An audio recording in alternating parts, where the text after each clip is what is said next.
ini sejarah perjanjian lama. Karena ini penting. Nah, Bapak Ibu dikasih oleh Tuhan Yesus Kristus. Hal-hal penting yang perlu kita pahami, yang perlu kita dalami, yang perlu kita ketahui di dalam perjanjian lama. Itu hanya bisa kita temukan kalau kita memahami sejarah awal mula daripada perjanjian lama. Nah, Bapak Ibu yang dikasih oleh Tuhan Yesus Kristus, kita tahu bahwa sejarah PL adalah sejarah kehidupan manusia yang konkret dan real. Nah, untuk itulah Tuhan memakai orang Israel itu menjadi alat peraganya, kan? Tujuannya apa? Supaya manusia itu tahu bahwa Tuhannya orang Kristen itu bukan hanya di awan-awan, tidak hanya tinggal diam di surga, gitu kira-kira Bapak Ibu. Tapi Tuhannya orang Kristen itu dia juga mau hidup membumi di antara manusia. Dan itu dimulai dari waktu Tuhan bekerja dan berkarya di tengah-tengah bangsa yang pertama, di tengah-tengah umat manusia yang perdana, yaitu bangsa Israel. Nah, mari kita lihat bentuk-bentuk konkret tindakan Allah di dalam melakukan karya pekerjaannya di tengah-tengah bangsa Israel. Yang pertama, sejarah PL bukan cerita usang belaka. Maka Bapak Ibu mungkin pernah ingat ada seorang yang mengaku dia seorang profesor, sebenarnya dia bukan profesor. Karena terbukti keprofesorannya dia itu dikonfirmasi kepada perguruan tinggi di mana dia pernah mengajar di kampus itu. Guru-guru rektor kampus itu mengatakan, kami tidak pernah memberikan dia ini gelar profesor. Dia yang ngaku sama media. Tapi pasti tahu siapa namanya, kan? Satu pernyataan dia yang dikatakan bahwa Alkitab itu adalah fiksi. Masih ingat kan? Bapak Ibu siapa yang mengatakan itu, kan? Apa artinya itu? Dia merendahkan otoritas derajat daripada Alkitab. Cuma sayang waktu itu dia dilaporkan ke Mabes Polri dengan undang-undang penistaan, kan? Tapi sayang, sampai sekarang nggak disikat ya. Tapi itu penistaan sebenarnya. Karena fiksi itu kan berarti bukan sesuatu hal yang real, bukan sesuatu hal yang konkret. Namanya juga fiksi, berarti angan-angan, kan? Impian baru. Khayalan, kan itu. Alkitab itu fakta. Artinya apa? Orang Israel itu benar-benar lahir dan pernah ada di muka bumi ini loh. Dan sampai hari ini orang Israel, bangsa Israel ada di muka bumi ini kok. Nah, ini salah satu saya katakan tadi. Karena dia ngakunya agamanya Kristen, padahal dia ateis.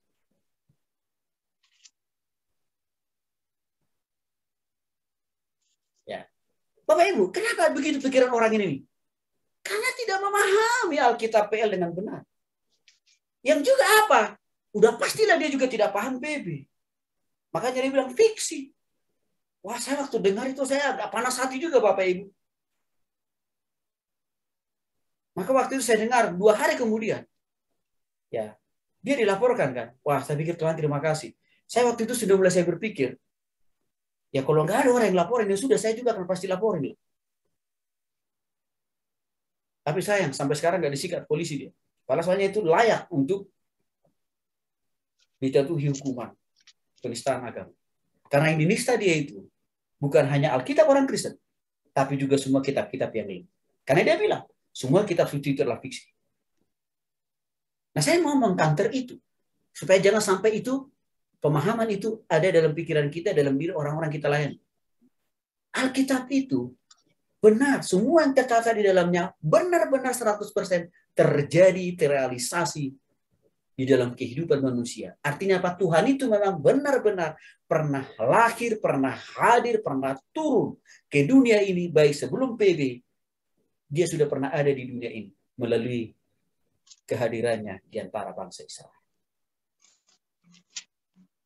Ini harus kita paham untuk membuktikan bahwa Tuhan tidak hanya hengkang-hengkang kaki menikmati suasana surgawi, lalu dia hanya memandang-mandang dari surga ke bumi melihat kita menjalani hidup yang penuh dengan kesukaran dan pergumulan, lalu melantarkan kita di dalam menghadapi tantangan. Enggak, dia pernah juga turun ke dunia ini secara real, secara konkret, menolong, memampukan, menguatkan, menghibur dan membebaskan manusia itu daripada penindasan, keterpurukan. seperti yang Tuhan lakukan kepada orang Israel. Setiap kejadian yang ada dalam PL itu pasti berhubungan erat, pasti berkorelasi kuat, ya, dengan perjanjian baru, Bapak Ibu. Jadi benar kata Pak Edward tadi. Ya, semua kisah-kisah yang ada di PL itu pasti ada hubungannya dengan perjanjian baru. Tidak ada sesuatu peristiwa yang ada di PL yang Tuhan lakukan dalam perjanjian lama itu hanya berlaku bagi di PL, tapi tidak ada korelasinya dengan perjanjian baru. Enggak, selalu punya korelasi. Maka untuk itu saya katakan tadi, tidak akan pernah ada PB kalau tidak ada PL. Tidak akan pernah kita bisa memahami perjanjian baru dengan benar kalau kita tidak bisa memahami yang lebih duluan datang, yaitu mana? PL. Maka untuk itulah Yesus katakan, aku datang bukan untuk meniadakan, bukan untuk menghapuskan, bukan untuk mengurangi kitab nabi-nabi, artinya kan kitab PL itu, tapi menyempurnakan. Artinya apa? Yesus itu kan hanya memperjelas, mempertegas bagaimana kita mempraktekkan esensi pesan-pesan Tuhan dalam PL di dalam perjanjian baru. Ya kan gitu. Jadi jangan sampai Bapak Ibu, Yesus saja mengatakan dia tidak meniadakan PL. Ya, dia tidak membumi hanguskan PL. Jangan sampai kita manusia ini justru membumi hanguskan PL. Karena Yesus aja yang punya firman nggak pernah berkata demikian kan. Nah, secara PL adalah bicara tentang bagaimana Allah bekerja, bagaimana Allah berkarya, bagaimana Allah turun langsung. Ya, lewat para nabi. Ya, di dalam kehidupan manusia. Jadi Alkitab PL bukan saja bicara tentang fakta yang tersusun secara sistematis dan kronologis dari permulaan ya sampai ke pemilihan serta sampai kepada zaman Yesus. Tetapi kitab PL itu juga bicara tentang bagaimana Allah terus melakukan karya dan pekerjaannya di dalam kehidupan bangsa Israel yang terus-menerus hal itu juga ditindaklanjuti, diteruskan di dalam kehidupan semua umat manusia, semua bangsa, semua suku di dunia. Jadi pertanyaannya kira-kira begini Bapak Ibu. Mungkinkah Tuhan bisa menyelamatkan bangsa Indonesia? Kalau Tuhan tidak lebih dahulu menyelamatkan bangsa Israel, tidak mungkin. Karena faktanya, karena konkretnya, Tuhan memulai penyelamatan itu dari bangsa Israel.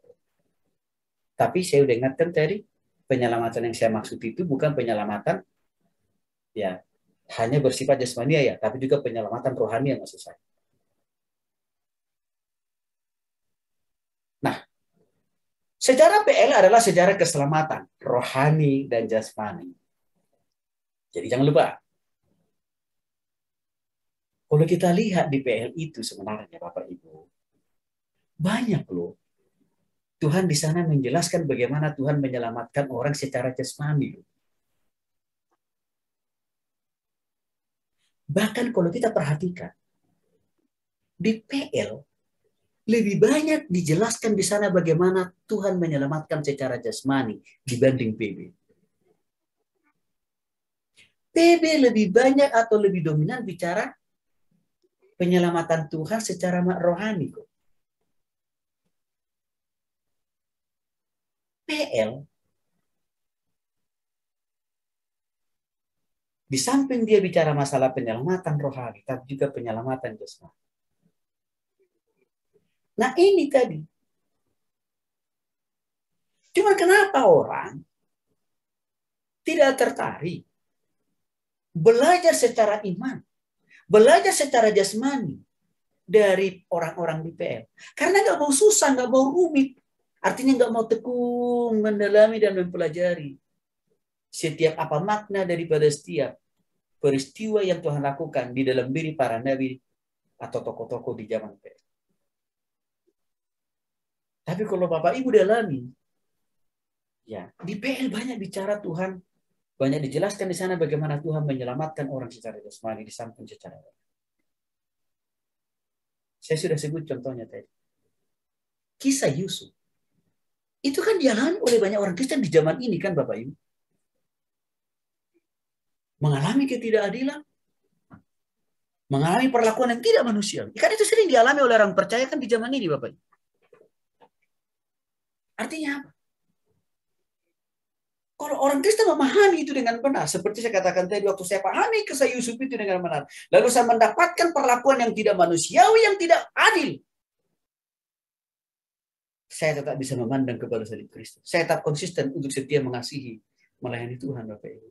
Karena saya paham bahwa di tengah-tengah kesukaran dan kesulitan, di tengah-tengah perlakuan yang tidak manusiawi, yang tidak adil itu, Tuhan tidak tidur, Tuhan tidak berpangku tangan atau lipat tangan, tapi Tuhan bekerja. Apalagi kisah yang lain. Yunus dalam hal masalah panggilan. Coba Bapak Ibu. Di zaman ini, ada banyak orang, waktu dia diberkati oleh Tuhan, mudah mengatakan, yes, puji Tuhan, haleluya, saya mau melayani Tuhan. Tapi waktu Tuhan utus dia, waktu Tuhan pakai dia melayani orang-orang lain. Dari dalam pelayanan itu mulai ada gejolak, mulai ada persoalan, mulai ada pergumulan. Apa yang terjadi? Pulang kampung. Artinya meninggalkan pelayanan. Kalau orang ini belajar dari kisah Yunus, harusnya kan nggak perlu lakukan itu.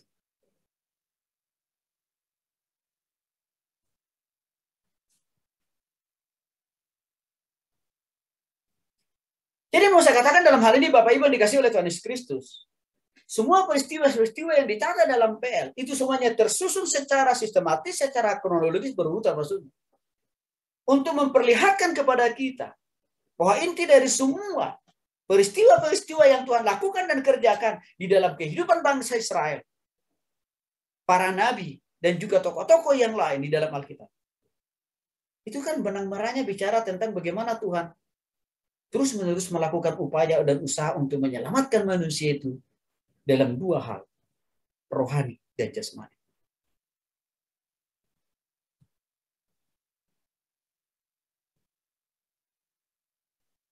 Bahkan kalau kita lihat, waktu Adam dan Hawa diusir dari Taman Eden itu, lalu mereka dibuang ke Taman Eden. Tak lama kemudian, Tuhan juga mengambil mereka. Tuhan juga kembali memulihkan mereka, kan Bapak Ibu? Apa maknanya buat kita? Waktu kita melakukan kesalahan, pasti ada konsekuensi dari tindakan dan kesalahan yang kita buat.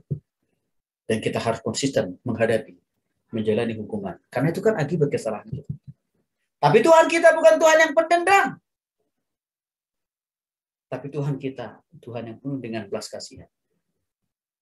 Artinya dia juga memberikan ruang dan waktu dan kesempatan kita untuk kembali datang bertobat kepada dia. Bapak Ibu dikasih oleh Tuhan Yesus Kristus. Disinilah kita penting memahami bagaimana Tuhan melakukan karya penyelamatannya di PL.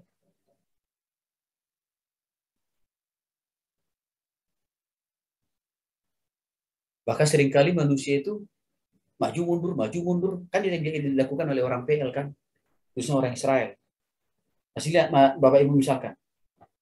Waktu pertama kali bangsa Israel dibela oleh Tuhan. Dengan mengizinkan 10 tulah kepada Firaun. Senangnya, bahagianya orang Israel itu. Maka mereka mulai, oke, siap. Kita meninggalkan tanah Mesir.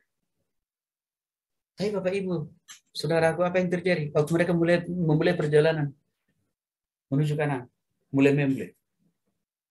Apalagi waktu mereka mulai mengalami proses pembentukan. Hanya masalah kurang minum, udah langsung marah-marah.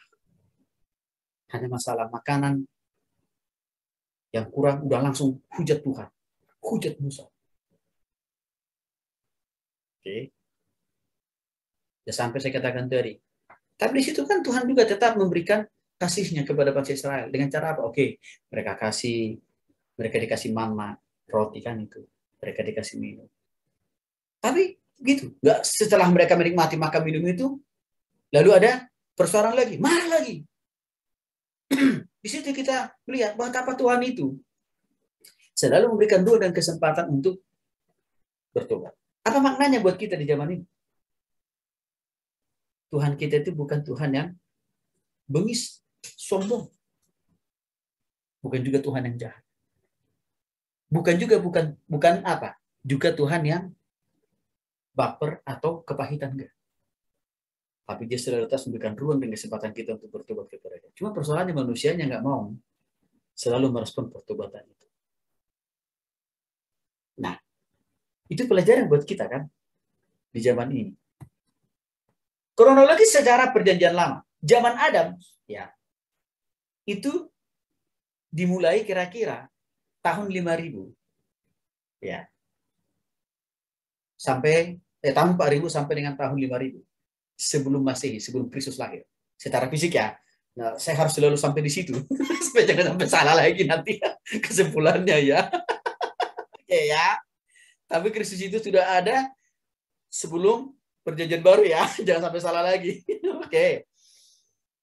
Zaman ini ya dimaknai, dipahami dan disimpulkan oleh para sarjana khususnya yang berhubungan dengan teologi. Ya. Dalam ruang waktu antara ya 5000 sampai dengan 4000 sebelum Masehi. Ada dua peristiwa besar terjadi pada zaman ini. Yang pertama peristiwa air bah. Yang dicatat dalam Kejadian pasal 6 ayat 13, juga Kejadian pasal 9 ayat 17. Diperkirakan air bah itu terjadi tahun 3000 sebelum Kristus lahir. Tahun 3000 sebelum Kristus lahir. Peristiwa air bah. Berarti jauh sekali dari awal penciptaan manusia kan? Berarti artinya apa? Sudah banyak manusia waktu itu yang... Jadi sebelum peristiwa air bah, ya kan? Karena kan ini 3000 tahun loh Bapak Ibu. Dari Adam dan Hawa kan? Artinya apa? Sudah jutaan orang manusia yang lahir waktu itu. Ya. Disitulah peristiwa air bah. Bapak Ibu tahu peristiwa air bah itu adalah sebagai koreksi, teguran, hajaran Tuhan. Karena tingkat amoralitas manusia yang semakin bertambah banyak itu sudah sampai kepada titik maksimum Tuhan. Artinya apa? Tingkat keberdosaan manusia itu bertambah hari, minggu, dan bulan. Bertambah. Meningkat. Maka Tuhan memperbandingkan dengan orang-orang yang saleh, orang-orang yang taat seperti Ayub dan keluarganya. Wah, ini kalau saya tidak kurangi manusia yang berdosa ini, lama-kelamaan orang-orang percaya seperti Nuh dan keluarganya bisa tergerus imannya, kan kira-kira begitu. Maka di situ tangan Tuhan langsung turun. Dengan apa? Mengizinkan air bah datang, tapi Nuh dan keluarganya selamat. Jadi dalam konteks ini ada kalanya Tuhan memakai tangannya langsung karena melihat tindakan amoral manusia itu sudah sampai titik maksimum Tuhan. Pertanyaannya begini, apakah hukuman yang sejenis ini juga masih bisa Tuhan lakukan di zaman ini? Iya. Sudah ada kayak yang terjadi? Yes.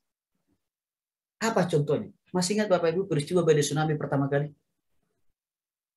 Yang dimulai dari Aceh, Nias, lalu diakhiri dengan gempa bumi di Papua. Coba. Nias, kantung Kristen kan?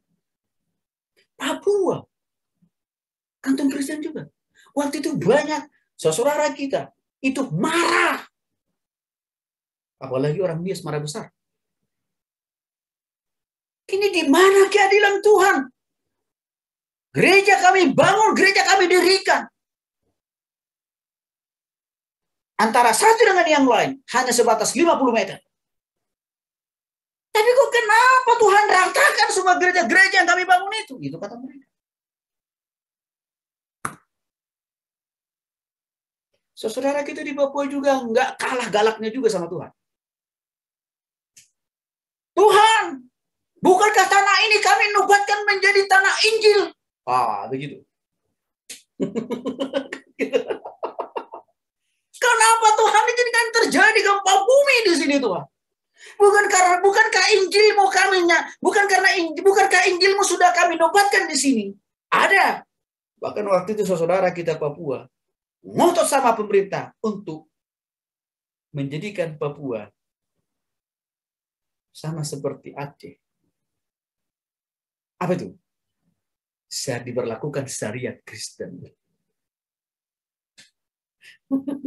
Kalau Aceh kan syariat Islam ya. Kalau Papua mintanya syariat Kristen. Bayangin. Maka akan diperlakukan di sana hukum-hukum PL dan PB. Bayangin. Kalau jadi hukum syariat Kristen terjadi di Papua, gigi ganti gigi, mata ganti mata, tangan ganti tangan. Maka kemungkinan Bu Charlotte belum tentu ada bersama dengan kita di kuliah ini. Kan gitu. Maka waktu itu ada orang bertanya sama saya, Pak Tony sebagai pendeta setuju nggak sih Papua itu jadi syariat Kristen? Saya bilang saya nggak setuju. Saya nggak setuju. Saya bilang. Kenapa? Karena itu akan mengamputasi diri kita sendiri. Menghamba diri kita sendiri. Karena saya katakan tadi, yang akan diberlakukan dalam syariat Kristen itu kan hukum PL. Mata ganti mata, gigi ganti gigi. Gimana sih Bapak Ibu? Kan gitu. Di Aceh kan itu yang terjadi. Maka di Aceh itu ada dua hukum yang berlaku. Hukum negara dan juga hukum agama. Di Aceh itu juga ada dua aparat. Aparat negara dan aparat agama.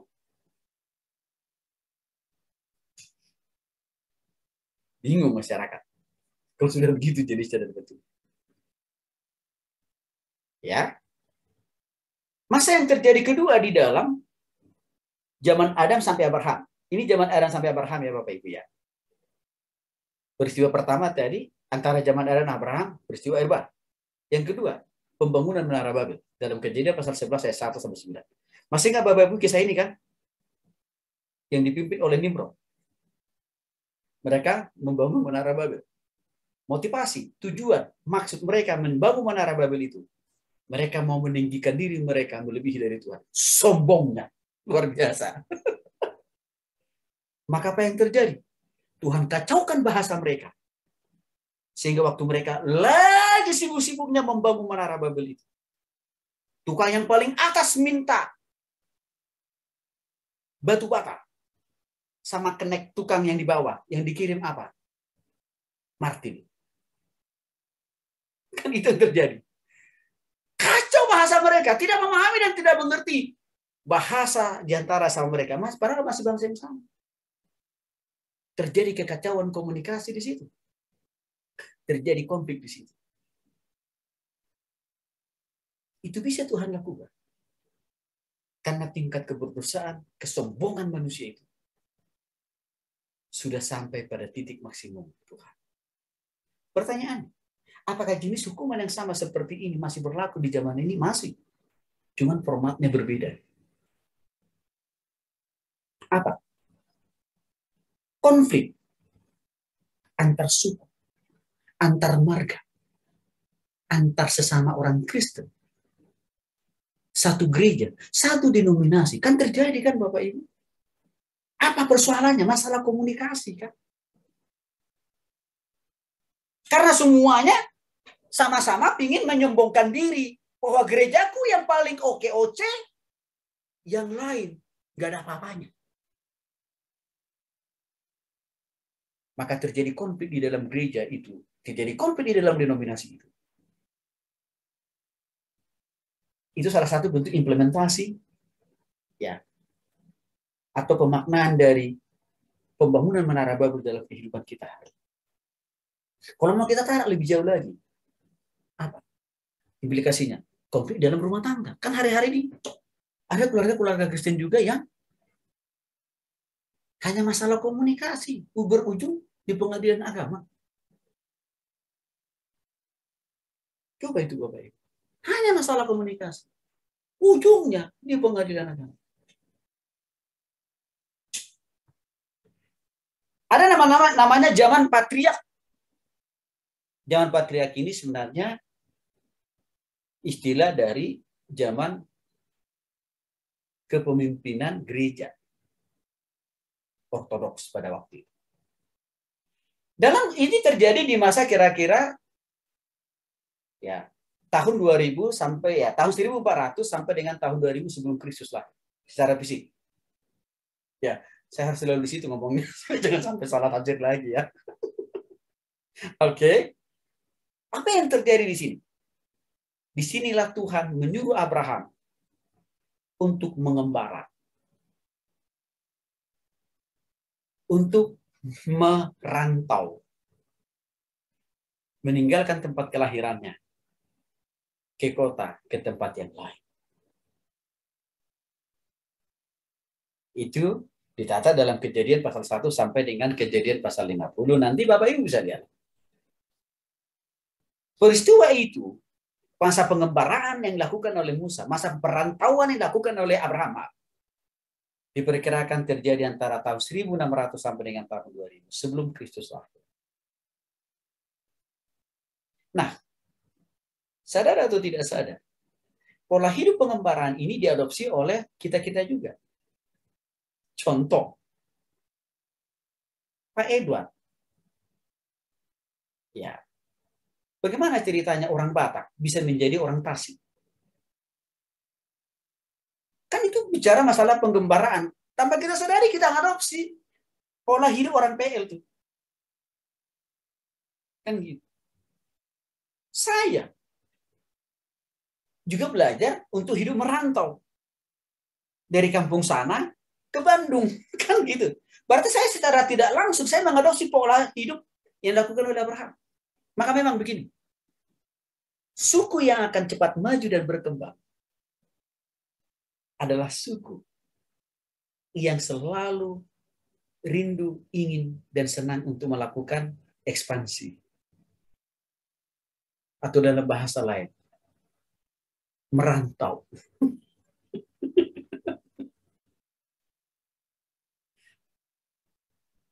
Ada beberapa suku di Indonesia yang sangat konsisten ya memakai pola cara hidup pengembaraan seperti dilakukan oleh Abraham. Salah satunya orang Jawa. Jadi Bapak Ibu, kenapa Jawa itu cepat perkembangannya sehingga dia menjadi suku terbesar kan di Indonesia kan? Karena orang Jawa itu senang melakukan ekspansi, senang melakukan pengembaraan atau senang hidup berpindah ke tempat yang lain. Itu orang Jawa. Yang kedua, orang Batak. Senang hidup mengembara. Tidak betah tinggal di kampung halaman. Ya. Yang ketiga, orang Padang. Makanya kalau Bapak lihat, di mana-mana ada rumah makan Padang kan. Padahal modalnya cuma jualan doang kan. Kalau orang Batak tadi modal awalnya buka tambal ban atau menjadi kenek, ada supir angkot, kan gitu. Tapi itu hanya awal mula. Kalau orang Jawa, bagi saya orang Batak perlu belajar dari orang Jawa. Orang Jawa itu, ya mereka mau rela jadi pembantu loh Bapak Ibu. Kalau orang Batak mana mau, sombongnya setengah mati. Dia lebih banyak memilih jadi tukang tambal ban daripada pembantu. Karena dia menganggap kalau jadi tukang tambal ban, harga diri gue masih di atas. Tapi kalau jadi pembantu, harga diri gue rusak, rontok, bahkan tidak punya bekas. Gitu. Tapi orang Jawa loh, mereka jadi pembantu rumah tangga pun nurut dan melakukan. Tapi lama-kelamaan berkembang juga. Orang Padang dengan rumah makan Padangnya. Ya. Apalagi? Cina, Koandi itu tuh. Ya. Termasuk juga suku yang sangat ekspansif. Apa kelebihan orang Cina? Koandi, mana Koandi nih? Koandi. Udah kabur dia. Kelebihan orang Cina itu Bapak Ibu. Ya, strategi bisnisnya. Saya sering katakan, semua suku ini harus sama-sama saling memperlengkapi satu dengan yang lain. Ya. Nah, pada saat itu tanah Palestina masih jarang penduduknya. Sehingga penggembaraan masih dapat dilakukan dengan bebas di semua ruang daerah-daerah di Palestina. Bahkan Bapak Ibu, ya, di sini dikatakan mulai dari Mesopotamia, tempat asal Abraham dilahirkan sampai ke Palestina, itu awalnya daerah-daerah yang dikuasai dan diduduki oleh Abraham. Nah, sedikit saya mau coba singgung ini dengan pergulatan, pertempuran antara Israel dan Palestina sampai hari ini, yang tidak ada ujung-ujungnya. Itu ada korelasinya dengan sejarah. Ya, dari saudara kita seberang kan menganggap bahwa Israel ini penjahat luar biasa karena mencaplok tanah orang Palestina. Tapi kalau dilihat secara jujur dan tegak lurus, dari sejarah yang benar loh ya, awal mulanya Palestina itu memang adalah milik yang dipercayakan Tuhan kepada orang Israel. Dalam hal ini Abraham. Maka itulah yang telah dipegang oleh orang Israel sampai hari ini. Itu alasannya mengapa mereka tak bertahan sampai titik darah penghabisan. Merebut kembali tanah-tanah yang pernah diduduki oleh nenek moyang mereka Abraham. Harus kembali menjadi milik bangsa Israel. Itu alasan historisnya. Bapak Ibu. Nah, lalu pertanyaannya, kok kenapa Amerika sih rasanya kok mendukung mati-matian ya dengan apa yang dilakukan oleh bangsa Israel? Karena Amerika, orang-orang berpengaruh di Amerika itu masih punya korelasi secara lahir ya kakek nenek moyang mereka dengan orang Israel. Artinya apa? Opung mereka itu masih ada turunan bangsa Israel. Jadi mereka juga tahu sejarah. Makanya Amerika berganti presidennya, tapi tetap dukungan terhadap Israel tidak akan pernah berubah. Itu makanya Palestina bingung kan? Negara-negara yang seperti kita bingung itu melihat Amerika, kok apa alasannya ya? Kok kenapa Amerika ini ngetol banget membela Israel gitu? Tapi kalau kita lihat dari perspektif Alkitab, Bapak Ibu, ini alasannya. Nah, zaman keluaran atau Exodus dari Mesir diperkirakan antara tahun 1400 sampai dengan tahun 2000 sebelum Kristus lahir, bukan tahun 2000 saat ini.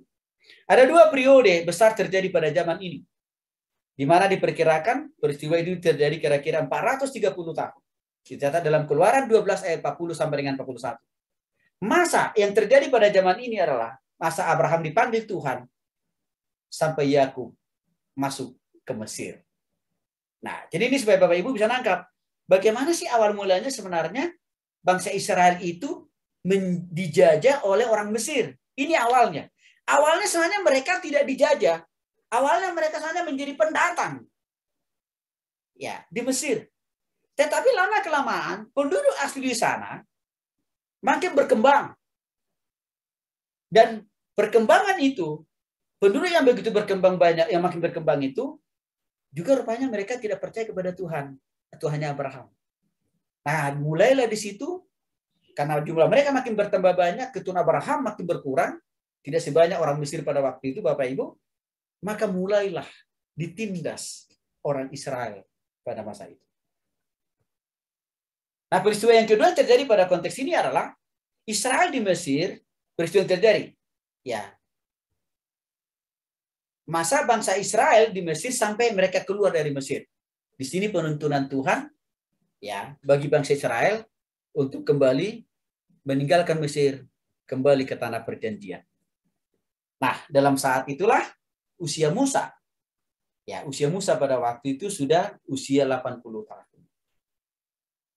Ya, memimpin bangsa itu keluar dari tanah Mesir karena mereka diperbudak atau dijajah di sana, karena jumlah mereka makin sedikit sedangkan jumlah orang Mesir makin bertambah banyak, lagi-lagi orang Mesir tidak percaya kepada Tuhannya Musa Abraham.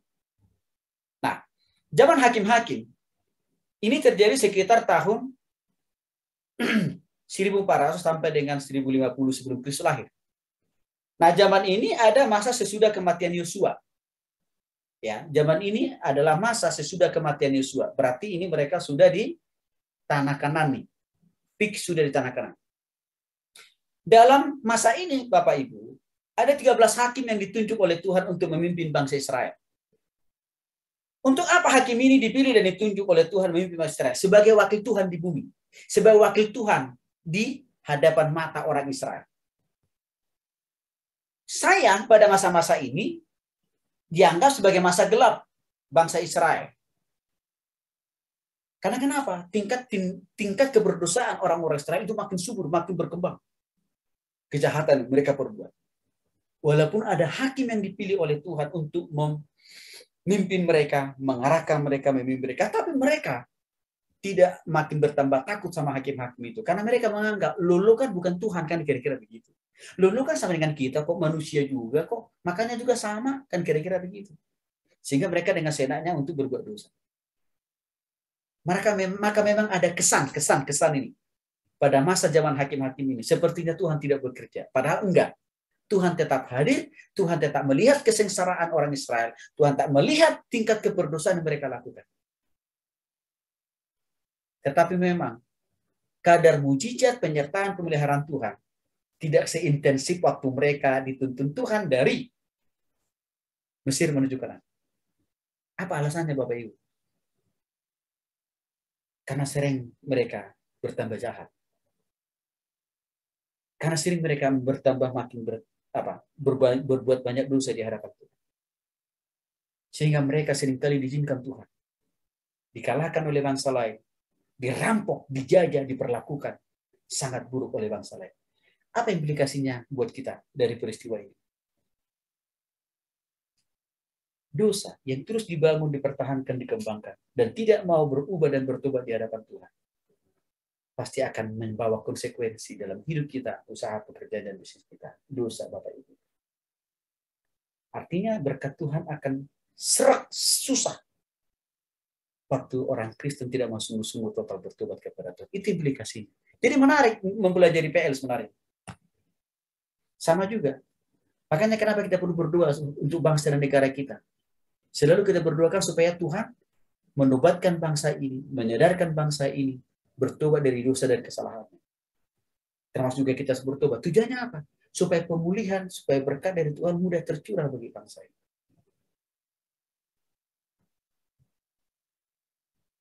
Nah, Bapak Ibu bisa lihat sendiri ada beberapa, inilah daftar hakim-hakim yang ada di PL. Samuel, Otniel, Ehud, Samgar, Deborah, Gideon, Tola, Yair, Yefta, Efzan, Elon, Abdon, Simpson. Itu adalah hakim-hakim.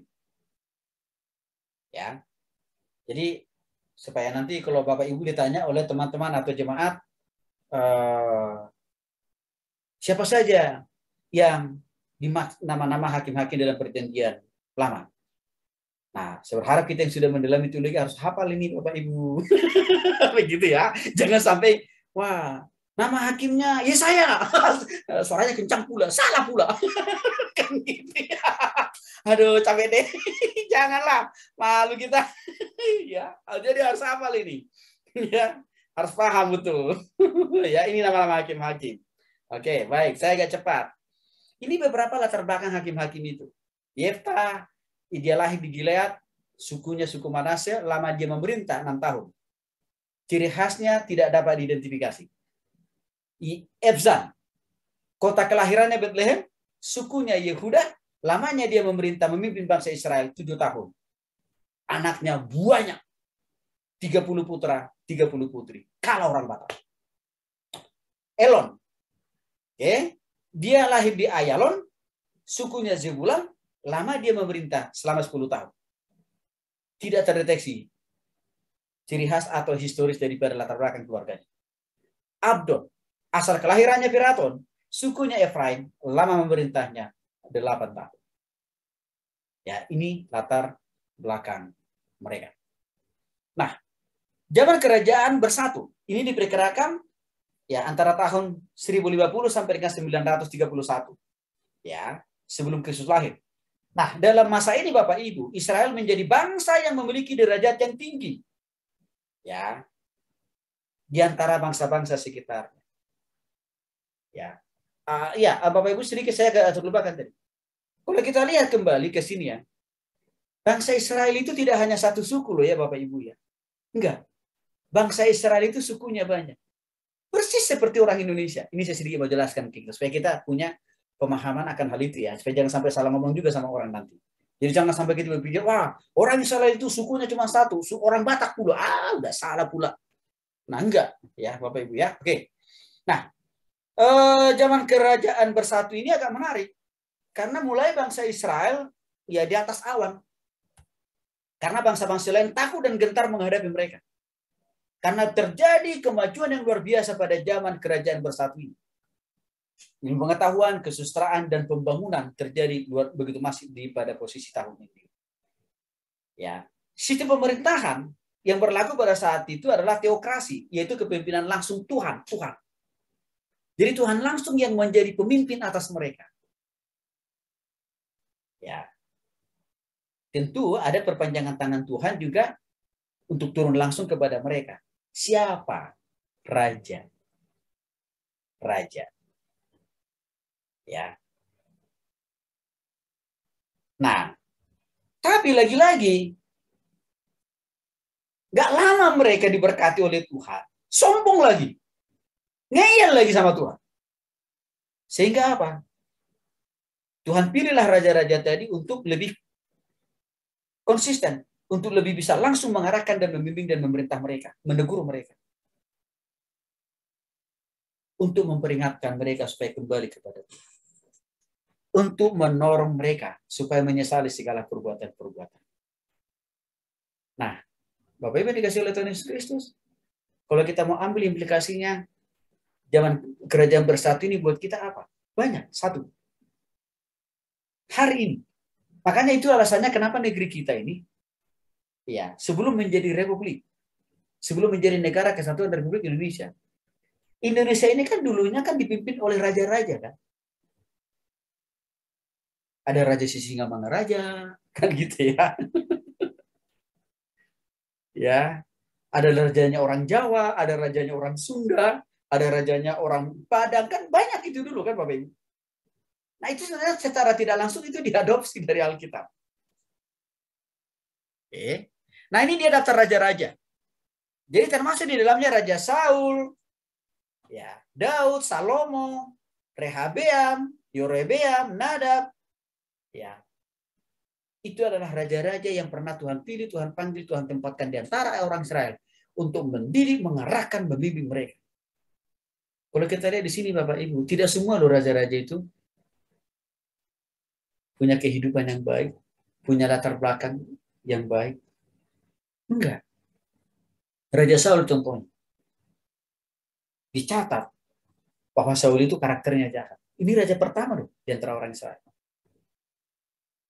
Udah jahat, lama pula menjadi raja selama 40 tahun.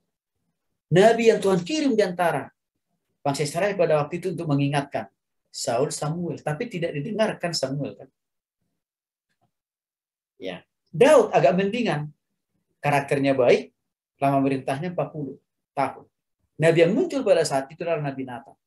Salomo karakternya setengah baik, setengah tidak baik. Gitu ya. Nabi yang mendampingi Salomo pada waktu itu adalah Nathan. Ya. Kalau Bapak Ibu lihat ke bawahnya, iya. Di samping Daud ya, di samping Daud loh. Rata-rata rajanya jahat semua itu. Di samping Daud. Jadi cuma Daud aja yang baik. Walaupun memang harus kita ingat juga, harus belajar dari kesalahan Daud ya. Kesalahan Daud itu kan yang pernah dicatat, yang benar-benar terjadi itu adalah ya suka mengambil istri orang. Ya perzinahan itu kan gitu. Tapi mayoritas sih sebenarnya tindak tanduk perbuatan Daud itu bisa dikategorikan 99% baik. Ya. Salomo memang lebih banyak celahnya daripada Daud. Makanya setengah Salomo itu baik, setengahnya tidak baik karakternya. Ya, tapi ke bawahnya makin bertambah jahat. Apa kesimpulan kita di sini? Waktu pemimpin mereka, waktu raja mereka makin bertambah jahat. Itu berarti makin menghalangi berkat penyertaan pemeliharaan Tuhan buat bangsa itu. Kesimpulannya, ekstremnya buat kita, Pak. Itu makanya Bapak Ibu, hari-hari ini kan kita lagi galau dalam 2 tahun ke depan. Siapa yang menjadi pengganti Presiden Jokowi? Iya kan?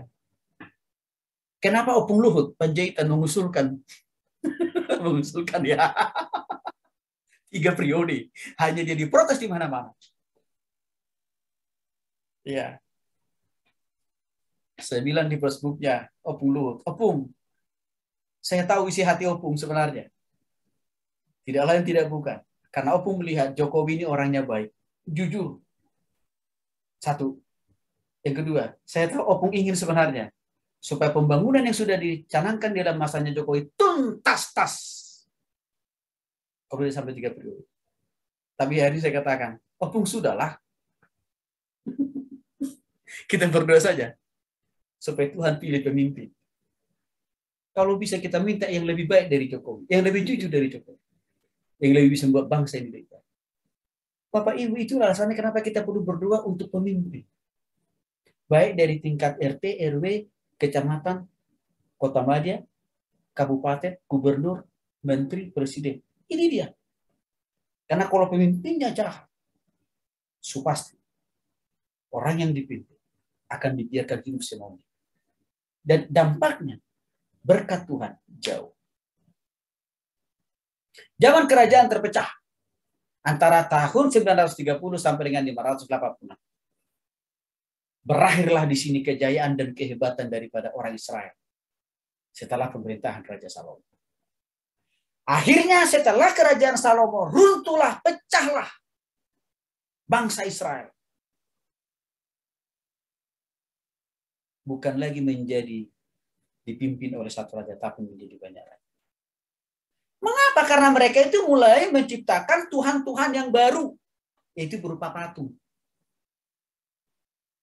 Memang pada zaman itu Tuhan juga melahirkan, membangkitkan nabi untuk tak menjadi pengingat, penasehat bagi raja, bagi masyarakat pada waktu itu. Tapi lagi-lagi Bapak Ibu, mereka tidak mau dengar 100% juga. Mereka bilang, siapa lu kira-kira begitu. Untuk itu rasanya peran orang percaya, peran hamba Tuhan di tengah bangsa ini besar loh Bapak Ibu. Karena kita ini kan menggantikan peran dan fungsi nabi sebenarnya. Kita ini menggantikan peran dan fungsi rasul di zaman ini sebenarnya. Orang percaya. Nabi Yehuda ini setelah terpecah-pecah ya. Maka ya ada juga nabi-nabi yang Tuhan izinkan tetap hadir di antara kerajaan-kerajaan terpecah. Contohnya Amos. Ya, Habakuk.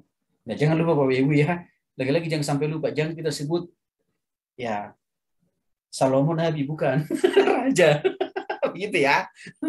Dan juga jangan kita sebut Mika itu raja, bukan. Nabi Bapak Ibu. Ya, oke. Terus Obadya itu nabi, Yoel nabi, Yeremia nabi, Yesaya itu keponakan Raja Uzia ya. Zakaria itu nabi, Jepania itu nabi. Ya. Oke. Zaman pembuangan di Babel dan kembali ke tanah Israel. Jadi sebenarnya kehidupan bangsa Israel itu ya karena ketegaran hati mereka yang tidak mau sungguh-sungguh total bertobat kepada Tuhan, ya bisa dikatakan muter-muter Bapak Ibu. Ya. Nah, pada zaman ini ya bisa dikatakan masa yang sulit bagi bangsa Israel. Karena mereka seringkali lebih doyan dan senang jatuh di dalam dosa. Sehingga mereka seringkali diizinkan Tuhan ditindas, dijajah, bahkan diperbudak oleh bangsa lain. Ya. Kenapa Tuhan mengizinkan mereka diperbudak, mereka dijajah oleh bangsa lain? Itu tidak lain karena Tuhan mau memperingatkan mereka, mau menghajar mereka, mau mendidik mereka, menobatkan mereka, menyadarkan mereka. Supaya mereka introspeksi diri, evaluasi diri, artinya apa? Kembali bertobat kepada Tuhan. Pada zaman ini, Tuhan tetap tidak lepas tangan. Dia mengirimkan hamba-hamba Tuhan, yaitu nabi-nabinya, untuk terus menyampaikan firman Tuhan, untuk terus menyadarkan pemimpin mereka, untuk terus menyadarkan masyarakat-masyarakat, ya khususnya orang Israel, untuk kembali kepada Tuhan. Tapi seringkali Bapak Ibu, sukar dan sulit sekali mereka bertobat. Nah, dari mana lahirnya bangsa Yahudi atau Yudaisme? Itu muncul di saat zaman pembuangan di Babel. Disinilah Esra dan Nehemia berhasil memimpin bangsa itu kembali menegakkan monoteisme. Monoteisme berarti kembali pada Allahnya Abraham, Ishak dan Yakub kan, yaitu Allah Bapa, Putra dan Roh Kudus. Ini daftar nabi-nabinya Bapak Ibu, tinggal Bapak Ibu sendiri baca ya. Ya, pada saat zaman pembuangan, ya Daniel, Hananya, Misael, Azaria, Belsasyar, Sadrak, Mesak, ya pada saat pembuangan. Abednego, ya ada Hezkiel, Mordekai, Imam, Seraya bin Azaria, ya Dan juga hal berikutnya adalah periode kembali Yahudi ke tanah Palestina. Jadi bolak-balik mereka ini. Ya. Nah, rombongan pertama dipimpin oleh seorang yang bernama Sesbazar. Itu dicatat dalam Esra. Ya, di mana disinilah sebenarnya fondasi pembangunan bait suci diletakkan. Ya, pembangunan bait suci itu dibangun di sini untuk menyadarkan bangsa Israel bahwa ini adalah lambang kehadiran Tuhan, penyertaan Tuhan bagi kita, itu kira-kira. Itu dipimpin, rombongan pertama dipimpin oleh Sesbazar, rombongan yang kedua dipimpin oleh Hagai. Ya, di Hagai lah, zaman kepemimpinan Hagai lah bait suci itu selesai dibangun. Pembangunannya tadi pada zaman Sesbazar, ya, peletakan pondasi, tetapi penuntasannya, penyelesaiannya itu pada saat kepemimpinannya Hagai. Oke. Nah, tahun 458 adalah pengutusan dilakukan oleh Esra beserta rombongan besar orang Yahudi. Diperkirakan ini terjadi tahun 445. Ya, Nehemia datang ke Yerusalem menyelesaikan, menuntaskan akhir daripada pembangunan itu. Bapak Ibu, ini latar nabi-nabi periode kerajaan pecah sampai periode pembuangan. Ada kurang lebih 11. Jadi nabi-nabi itu Bapak Ibu, masa waktu mereka melakukan tugas pelayanan mereka tidak selalu sama waktunya ya. Tidak selalu sama tempatnya. Beda-beda kok. Ya. Oke. Nanti untuk ini nanti Bapak Ibu bisa lihatlah lebih jauh secara